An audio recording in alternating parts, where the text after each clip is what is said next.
تو دیگه قطعا تو سای کوبرشو بای پایزاری اگوله خوب بای کوبرشو دمشون گرم زاری که بی بای هزال از مغرب پرسان کوبرشو گفت درخت سر سفید گل تویشی مایه بای دمی آخر مسافر تویشی مایه گفت بگیرم دامن شایی ولایت با مسافر و باید سو سلامت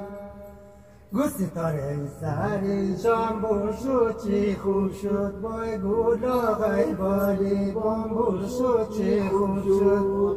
گفتم یخزد که من با دل و داشتم و همون مقصد محاصل چو چی خوب شد گفت مسلمانی که دیم روز با دیدارای شده مانی که دیم روز گفت دیدارای شده از دست دشمن و دبلشی دشمن و ساری که دیم روز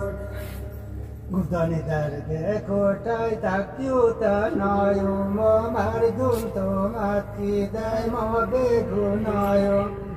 گفتم مردم تومت که دای ما بگنایم و مردم تومت که دای ما بگنایم گفتانی درد کتای رسمی گردای بای سوخن از زن نزوی زن به بپایم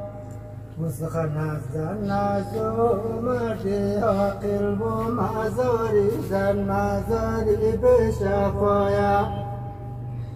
گفت من رازین کنم تا بدیدی خوبای دمی لازرم بخی گلی خوب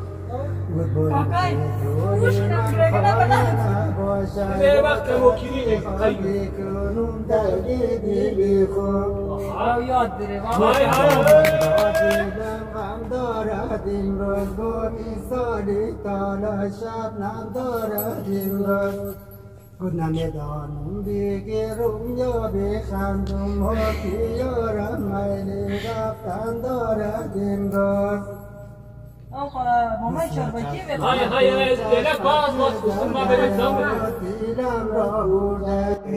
دیلی با دوری ماری و آجای دیده تو برچی خونه ماری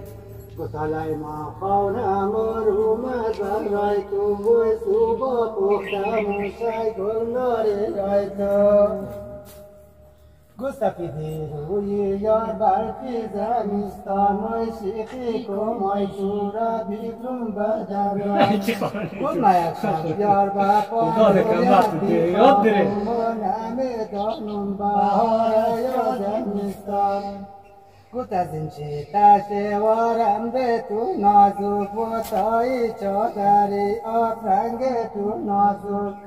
گفت هرچی باران بیبارد نمیشم و هرچی خنجر کشم و خم نمیشم اخ بابایی دیگه شروع